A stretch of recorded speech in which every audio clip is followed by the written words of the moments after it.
90.4 voice of Kannauj, आवाज दिल की। नमस्कार, स्वागत है आप सभी का वॉइस ऑफ कन्नौज 90.4 मेगाहर्ट्ज आवाज दिल की। और ये कार्यक्रम है सेहत संजीवनी। और इस कार्यक्रम में हमेशा की तरह हम ऐसे लोगों को लेकर आते हैं जो स्वास्थ्य के क्षेत्र में आपका ख्याल रख रहे हैं, जिनका अनुभव अच्छा खासा और कहीं ना कहीं इस धरती पर वो देवदूत माने जाते हैं, भगवान का स्वरूप माने जाते हैं। और होता भी ऐसा है, क्योंकि वाकई जब इंसान अपनी जिंदगी और मौत की जंग लड़ रहा होता है और उस वक्त वही इंसान होता है जो आपके परिजनों को मौत के मुंह से खींच कर लेके आता है। तो ऐसे कई लोग हैं हमारे साथ में। और आज इस कार्यक्रम में इस वक्त एक ऐसे शख्स कह सकते हैं कि वो डॉक्टर तो हैं ही हैं और उसके साथ साथ टीचर भी हैं, वो समाज सेवी भी हैं वो, और एक अच्छा खासा अनुभव है उनका। हमारे साथ इस वक्त मौजूद हैं डॉक्टर निशांत सौरभ, जो कि वरिष्ठ गला, नाक और कान रोग विशेषज्ञ हैं और कनिष्क हॉस्पिटल कानपुर से हैं वो। बहुत बहुत स्वागत है डॉक्टर निशांत सौरभ आपका। जी धन्यवाद। वॉइस ऑफ कन्नौज के सभी दर्शकों का बहुत बहुत आभार और आपका भी बहुत बहुत आभार। डॉक्टर निशांत, जो आपके प्रोफाइल में जो कुछ मैंने पढ़ा और आपके बारे में जाना, मैं कोई क्वेश्चन करूं उससे पहले ये क्वेश्चन बहुत जरूरी है। कोरोना काल एक ऐसा टाइम था जब वाकई लोग जिंदगी और मौत से जूझ रहे थे और उस वक्त कई मायनों में जो ईएनटी स्पेशलिस्ट हुआ करते थे वो एक सेवियर के तौर पर नजर आए। वो एक कह सकते हैं कि उन्होंने बहुत से लोगों की जान बचाई, क्योंकि जो ब्लैक फंगस जिस तरीके से कहर बरपा रहा था उस वक्त सिर्फ आप ही लोग थे जो कि फील्ड में उतरकर और चीजों को देख रहे तो लोगों की जान बचा रहे थे। कैसा एक्सपीरियंस रहा आपका? कोविड काल सभी लोगों के लिए बहुत ही एक मुश्किल भरा काल था और उस समय जब कोविड के केसेस कम होने शुरू हुए जी, तो क्योंकि कोविड के दौरान कई जो दवाइयां हम लोग को देनी पड़ी थी जी, और उस समय क्योंकि वो जी वो स्टेरॉइड ही चलते थे और स्टेरॉइड के अलावा कोई दवा नहीं थी उसके लिए। तो उसके बाद एकदम से देखा गया कि फंगस बहुत तेजी से उसने सर उभारा अपना, और खासतौर पे खास खतरनाक टाइप की फंगस म्यूकरमाइकोसिस, जिसको ब्लैक फंगस भी बोलते हैं, उसके केसेस बढ़ने शुरू हुए। नॉर्मली ये केसेस पहले जो आया करते थे वो उन मरीजों में होते थे जिनमें शरीर की प्रतिरोधक क्षमता कम होती थी जी। जैसे कैंसर के पेशेंट्स या बहुत ज्यादा अनकंट्रोल डायबिटीज के पेशेंट्स, उन पेशेंट्स में साल भर में इक्का दुक्का केसेस देखने को मिला करते थे। बट उस दौरान एकदम से भरमार सी आ गई थी केसेस की और वो इतना ज्यादा फैला हुआ था वो, और मेनली नाक कान गले के रीजन को ही अफेक्ट कर रहा था और वहां से वो आंखों की तरफ और ब्रेन की तरफ भी फैल रहा था। तो उसमें हम लोगों को फिर उन पेशेंट्स में बायोप्सी लेकर और फिर जो एक्सटेंसिव सर्जरी जिसको कहते हैं, मतलब हमें पूरा, क्योंकि उस फंगस में जो दवा थी वो काम नहीं करती थी। फंगस की एक पिक्युलरिटी थी उसमें कि वो फंगस में जब भी वो इन्फेक्ट करती थी तो वहां पे खून का दौरान बंद हो जाता था, तो कोई भी दवा पहुंचाने का माध्यम नहीं था कि वहां से फंगस पे दवा पहुंचा के उसको मारा जा सके। तो इस तरीके के जो नहीं, मैंने तो एक्चुअली मैंने उस दृश्य को या उस समय को बहुत नजदीक से देखा भी है और कई हमारे जानने वाले भी थे जो कि इस चीज से पीड़ित हुए थे और वाकई वो बहुत भयावह सिचुएशन थी। और बस इसीलिए एक वो तस्वीर, क्योंकि हमने जो आपका प्रोफाइल लिखा उस समय आपने बहुत काम किया और उस समय आपने बहुतों की जान बचाई, तो वो चीज जो हमारे पास में थी, तो मैंने सोचा इस बारे में आपका अनुभव मैं लोगों के साथ शेयर करूं। और इस समय जो भी श्रोता, हम लोगों ने मेडिकल कॉलेजेस में 100 के ऊपर केसेस करे थे यहाँ पर जी, और जो कि एक बहुत बड़ा नंबर था। राइट। और अच्छी बात ये थी कि उसमें 99% केसेस जो हैं वो अभी भी स्वस्थ हैं। चलो, तो ये कृपा है। और आप लोग ही मतलब एक तरीके से उन लोगों के लिए भगवान बनकर आए, क्योंकि जो कोई भी सुन रहा था उसका दिल दहल रहा था, वो सिचुएशन थी। सर, अब हम आगे बढ़ते हैं और चूंकि हमारे तमाम श्रोता ग्रामीण पृष्ठभूमि से रहते हैं और लगभग मोर देन 75% का जो इलाका है वॉइस ऑफ कन्नौज जिस चीज को कवर करता है पूरा, उसमें 75% लगभग ग्रामीण इलाका पड़ता है। और इस समय जो भी श्रोता इस वक्त मौजूद हैं वो निश्चित तौर पर, चूंकि लगातार हमने आपके बारे में बताया है अपने रेडियो स्टेशन पर कि आज हमारे साथ में मौजूद होंगे नाक कान गले के जो विशेषज्ञ हैं, आपके बारे में मैंने लगातार बताया है। तो अब जरूर ये सवाल बनता है कि नाक कान गला अगर इंटरनली देखें तो एक तरीके से अंदर सब जुड़ा होता है, लेकिन इसमें बीमारियों की कोई ऐसी क्या बात होती है कि जो व्यक्ति के लिए एक तरीके से कहा जाए कि शुरुआत में तुम समझ नहीं पाते हैं, लेकिन कहीं ना कहीं ये आपके जीवन को तबाह कर सकती है, कहीं ना कहीं आपका ये जीवन बर्बाद कर सकती है। ऐसी कौन सी बीमारियां होती है? क्योंकि आमतौर पर जो लोग होते हैं वो बस सिंपली छींक आ रही है या गले में सूजन है, वो सब ऐसे इधर उधर का नीम हकीम खतरे जान वाला मामला होता है, और गांव में तो कम से कम आमतौर पर आदमी नेग्लेक्ट करता है। जहाँ तक मैं कहूँ, आप बताएं कौन कौन सी बीमारियां होती हैं और कैसे क्या लक्षण होते हैं? देखिए, नाक कान गले में ना हमारे बॉडी के जो 5 सेंस ऑर्गन्स हैं जी, उसमें से 2 आ जाते हैं, एक नाक और एक कान जी। अच्छा, यूजुअली जो बीमारियां होती हैं जी संक्रमण की जी, वो उसकी शुरुआत आपके नाक और गले से ही होती है, राइट। और क्योंकि ये सब चीजें जुड़ी हुई हैं तो एक जगह से दूसरी जगह बहुत तेजी से फैलती हैं।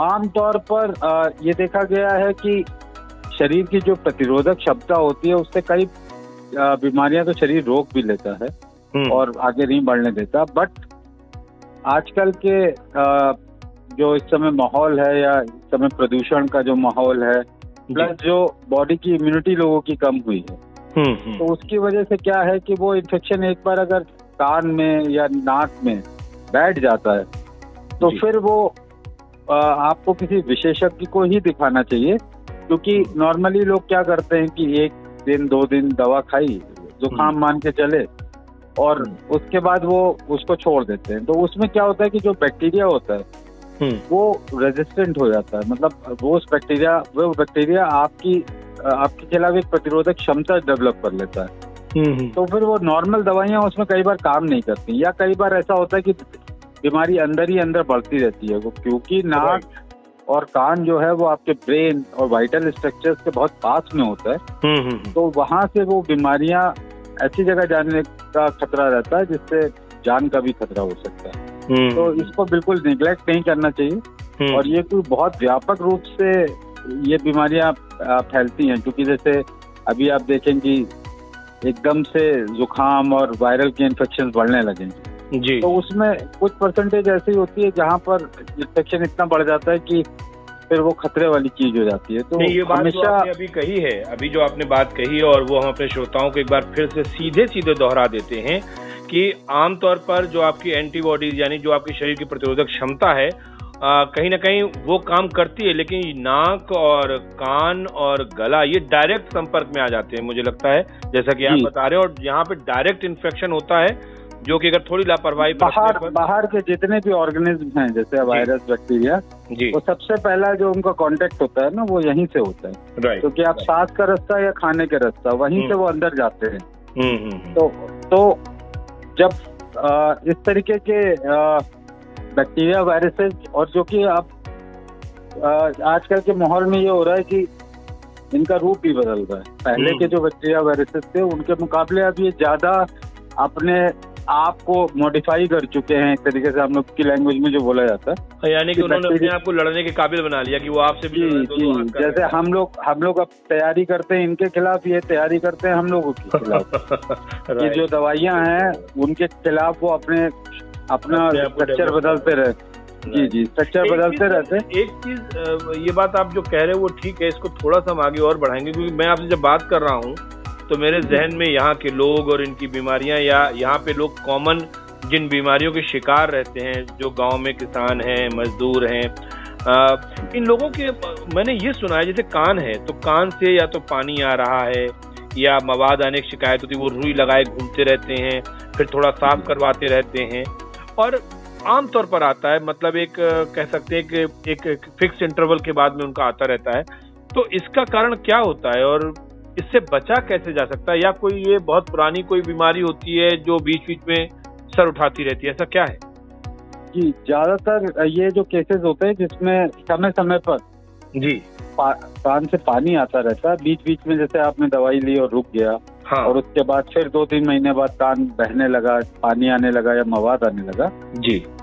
ज्यादातर केसेस ऐसे जो होते हैं उनमें ये देखा गया कि कान के पर्दे में या तो सुराग होता है, जो आपने जब दवा ली तो वो इन्फेक्शन को कंट्रोल हुआ, उसकी वजह से वो कान सूखा पड़ा हुआ है, और जब भी आपको इन्फेक्शन हो फिर से वो बहने लगता है। तो ज्यादातर जो ये केसेस होते हैं जिनमें बार बार पानी आना या मवाद आना, वो या तो कान के पर्दे में सुराग होता है या कान की हड्डियों में गलावट होती है, और ये एक खतरनाक चीज होती है। खतरनाक इस सेंस में होती है कि वो मवाद कभी भी आपके ब्रेन की तरफ जा सकता है, या पीछे साइनस की तरफ वाइटल स्ट्रक्चर्स होते हैं, या कान के अंदर ही चेहरे की नस जाती है, उसको जकड़ सकता है, जैसे एक आधा चेहरा आपका टेढ़ा हो सकता है। तो ऐसे मरीजों को कायदे में सिम्टम्स को इग्नोर न करके सीधे विशेषज्ञ को दिखाना चाहिए, और उनकी जो सलाह होती है ये देखा गया है कि अगर आप सर्जरी के माध्यम से या दवाइयों के माध्यम से उसको बंद कर सकते हैं तो वो सबसे अच्छा इलाज है, क्योंकि टेम्परेरी इलाज कराना कि आपने 5 दिन दवा खा ली और उसके बाद रुक गया और फिर वो बहने लगा, वो धीरे धीरे बीमारी जो है वो अंदर बढ़ती चली जाती है, आदमी की सुनने की क्षमता कम होती चली जाती है, और उसके बाद धीरे धीरे जब वो हड्डियों को पकड़ के और गलावट के साथ में, तो उसमें एक खतरा ये भी रहता है कि वो सडनली आपका ब्रेन की तरफ चला जाए या साइनस की तरफ। तो ये सिम्टम्स बिल्कुल भी इग्नोर नहीं करने चाहिए। मैं एक बार इसी बात को रिपीट कर देता हूँ सर, कि जो भी हमारे श्रोता इस वक्त सुन रहे हैं, और ये इसलिए मैंने सवाल पूछा था क्योंकि कई बार अगर आप गांव में जाएं और इंटीरियर्स में जाएं तो आमतौर पर गांव में लोगों को हफ्तों या महीनों तक हो जाता है और पानी आता है, बंद हो जाता है। तो जो लोग भी अभी सुन रहे हैं वो इस चीज़ को इग्नोर बिल्कुल ना करें। जैसा कि डॉक्टर निशांत कह रहे हैं कि इससे आपके एक तरीके से कह सकते हैं आपके लिए बड़ी भारी परेशानी हो सकती है, आपका मुंह तक टेढ़ा हो सकता है, आपके जो ऑर्गन्स हैं वो प्रभावित हो सकते हैं। तो प्रॉपर इसको आप किसी अच्छे डॉक्टर को दिखाएं और निश्चित तौर पर उसका एक प्रॉपर ट्रीटमेंट होना चाहिए। डॉक्टर निशांत सौरभ हमारे साथ लगातार मौजूद हैं, वरिष्ठ कान नाक गला रोग विशेषज्ञ हैं और कनिष्क हॉस्पिटल कानपुर के हैं, और एक अच्छा खासा अनुभव है। निश्चित तौर पर इनके अनुभव से ये जो बातें बता रहे हैं, और मुझे लगता है कि इन बातों का फायदा तभी होता है जब लोग इन बातों का अनुसरण करें, क्योंकि ये आपकी जिंदगी का मामला है, ये आपके शरीर का मामला है। डॉक्टर साहब, लगातार हम बात कर रहे हैं इन सब चीजों की।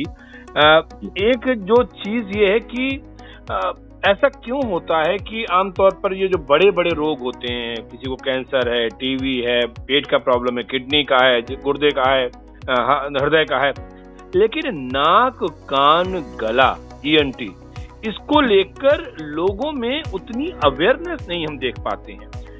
छींक आ रही है, ठीक है, छींक आ रही है, उन्होंने कुछ ऐसा कहा, अच्छा एलर्जी हो गई है, बस वो शाम तक ठीक हो जाएगी। गले में सूजन आई है, कोई दवा, वो एंटी एलर्जिक दवा ले ली, अच्छा ये हो जाएगा। ये एक अवेयरनेस का अभाव क्यों है? ऐसा क्यों? ये अवेयरनेस इसको लेकर लोग जागरूक क्यों नहीं होते? देखिए, अवेयरनेस का अभाव इसलिए है क्योंकि ENT में जो सिम्टम्स आपके आते हैं ना जी, वो थोड़ा लेट आते हैं। तो आदमी काम चलाता रहता है कि चलिए कान बह रहा है, हमने दवा ली, बंद हो गया। अब जब मॉडर्न टेक्निक आई है और मॉडर्न तरीके से जब जांच होती है तब ये समझ में आता है कि ये बीमारी कुछ अलग ही है। तो यही अवेयरनेस हमें और आपको फैलानी है लोगों के बीच में कि इन सिम्टम्स को इग्नोर ना करें। इग्नोर करने से ये किसी, जैसे आपने एक चीज बोली कि गले में दर्द है, हाँ, या इसको आप इग्नोर करें। कई लोगों अब अगर आप लोगों को मैंने ये सुना है कि वो ये कहते हैं कि यार जरा छू के देखो यार, ये गले में हमारी कोई गांठ लग रही, और कहते हैं बहुत दिनों से है, मतलब ऐसा कहा गया बहुत दिनों से गांठ है, लेकिन ये पिछले 10-15 दिन से यार बड़ी प्रॉब्लम कर रही है, और गांठ है उनकी कई हफ्ते हो गए, बल्कि ज्यादा टाइम हो गया होगा।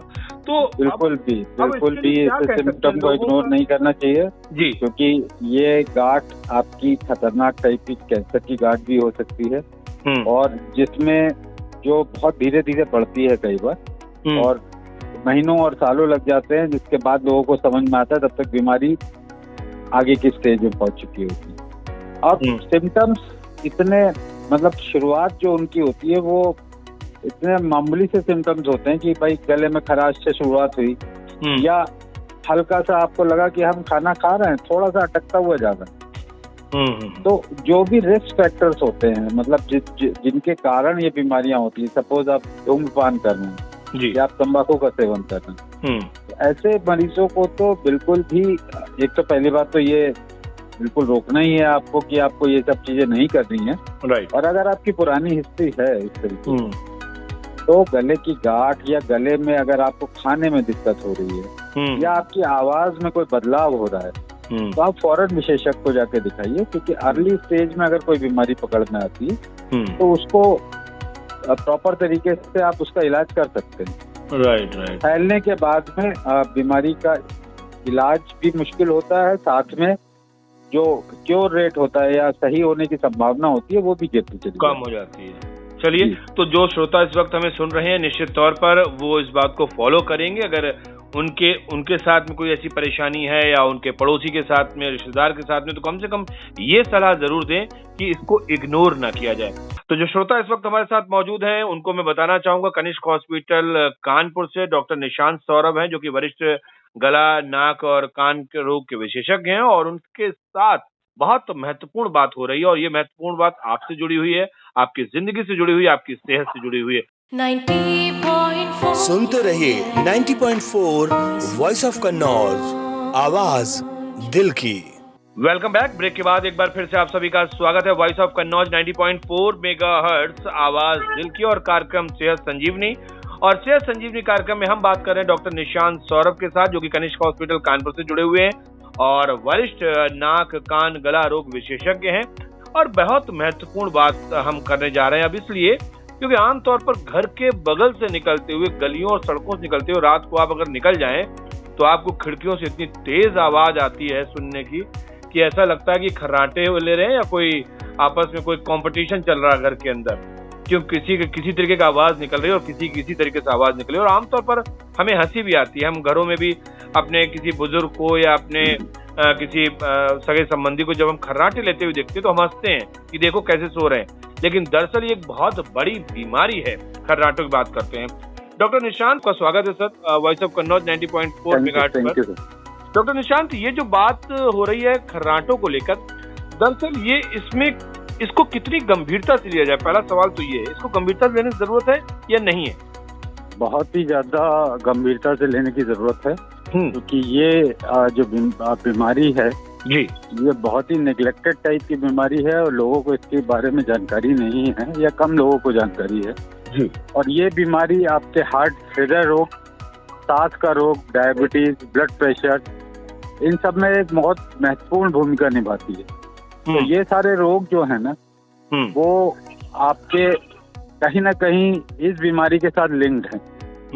तो कई बार मरीज को लगता है कि नहीं, सिर्फ खर्राटे ले रहे और आवाज आ रही है, लेकिन वो जिस मरीज को आ रही है और वो जो सो नहीं पा रहा है, उसकी वजह से जो स्ट्रेस लेवल डेवलप होता है, उस स्ट्रेस लेवल की वजह से आपके मरीजों को डायबिटीज, ब्लड प्रेशर और हृदय रोग और सांस संबंधी कई बीमारियां हो सकती है। तो इसको बहुत ही गंभीरता से लेने की जरूरत है।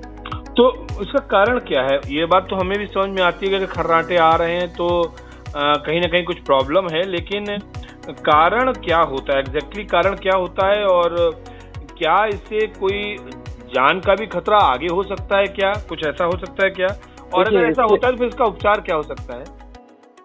कारणों में एक तो आनुवंशिक कारण है कि आप के अंदर जो पहले से जीन्स आए हुए हैं, वो फिर आपका रहन सहन और खान पान, आपकी जीवन शैली, और साथ में आपका वजन और आपकी व्यायाम कितना कर रहे हैं आप, ये सब मिलजुल के, जैसे डायबिटीज में होता है कि जीन्स तो आपके पेरेंट्स से या आपके लीनियज से आते ही हैं, बट उन जीन्स को वो एक्सप्रेस करने के लिए कंडीशंस आप ही देते हैं कि आपने अपनी जीवन शैली कैसी कर रखी है।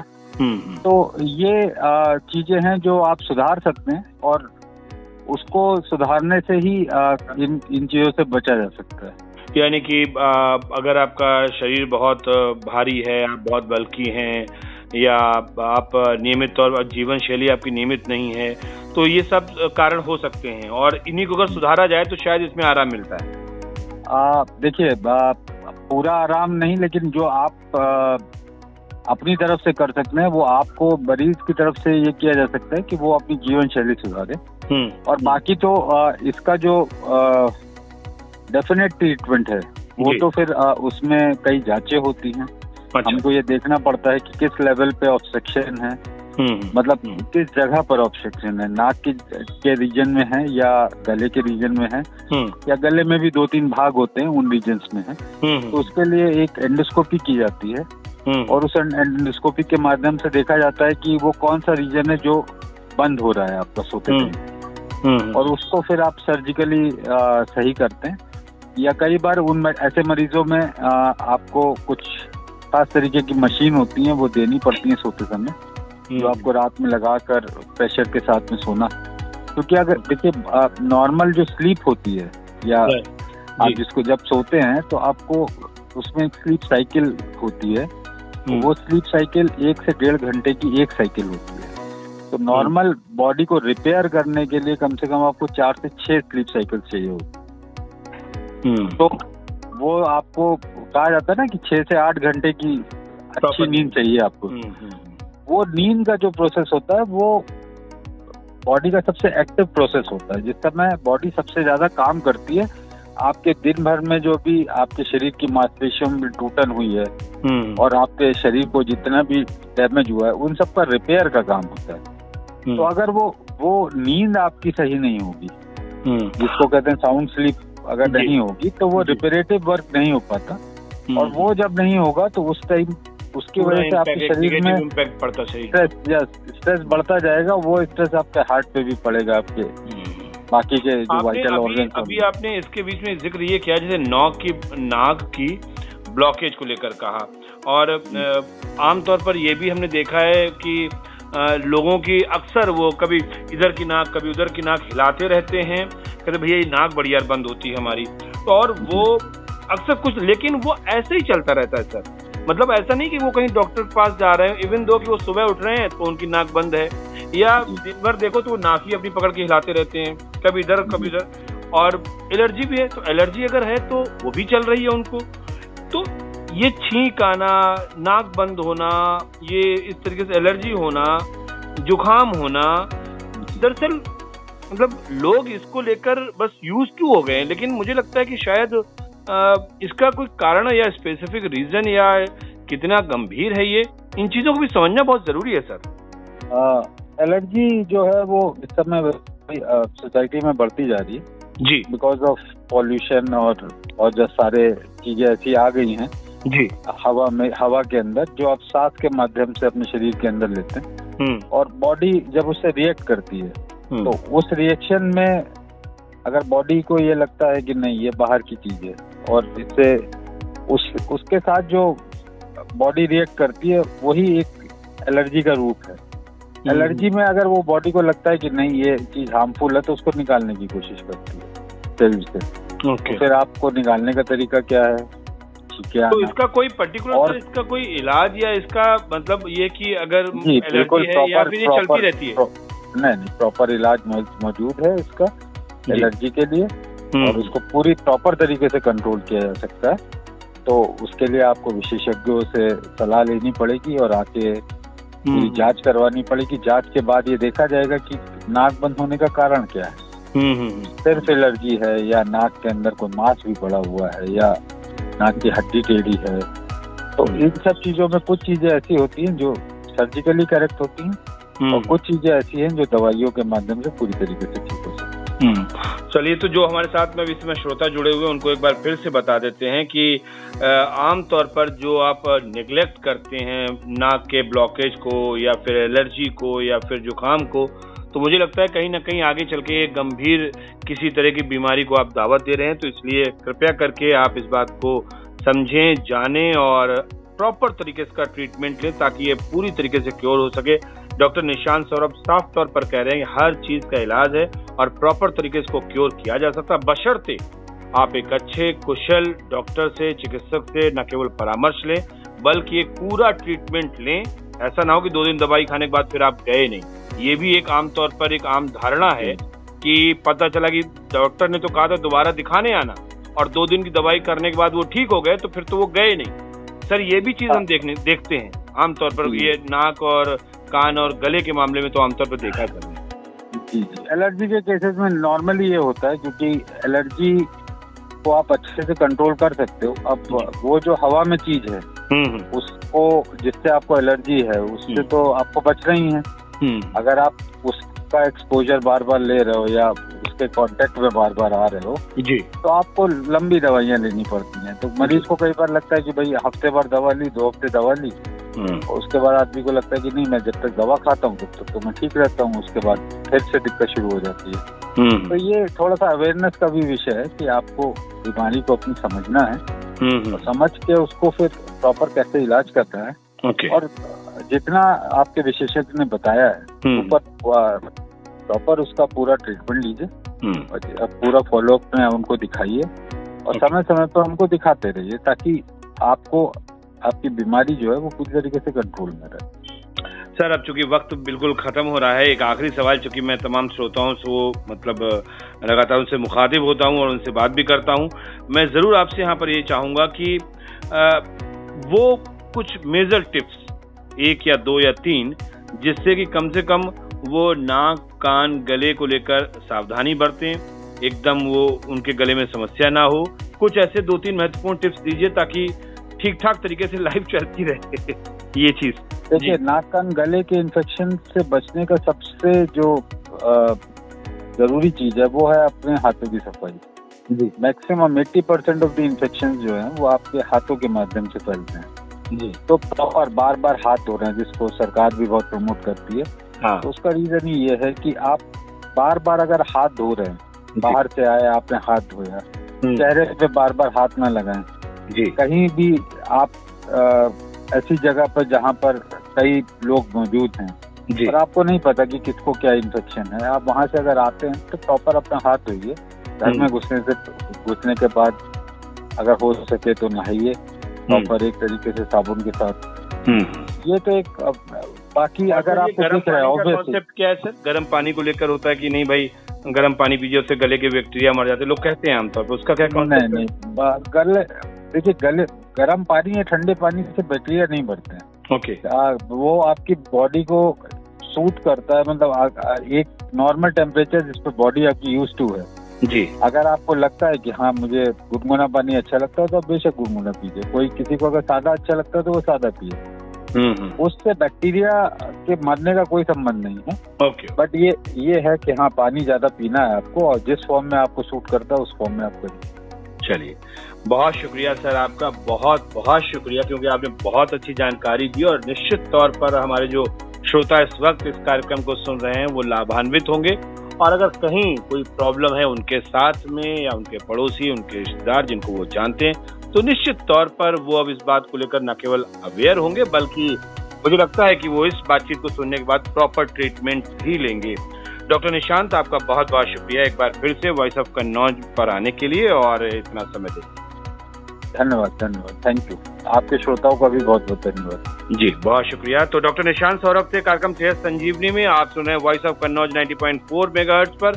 फिलहाल इस कार्यक्रम में इतना ही, दीजिए मुझे इजाजत, लेकिन हाँ लगातार यहाँ पर संगीत, यहाँ पर सुर, यहाँ पर साज और उसके साथ साथ सूचनाओं का संसार लगातार चलता रहेगा। आप सुनते रहिए वॉइस ऑफ कन्नौज और मुझे दीजिए इजाजत। नमस्कार। 90.4 वॉइस ऑफ कन्नौज, आवाज दिल की।